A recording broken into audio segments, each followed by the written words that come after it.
हनुमान् श्रीपदो वायुपुत्रो रुद्रो नघोजरः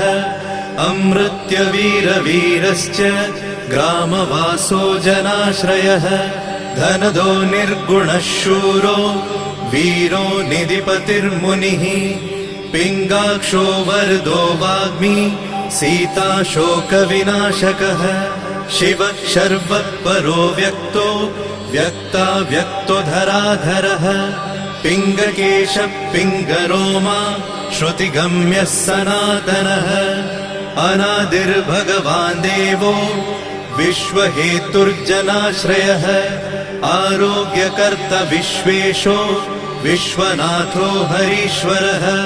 भर्गो रामो रामभक्तः कल्याणप्रकृतिस्थिरः विश्वम्भरो विश्वमूर्तिर्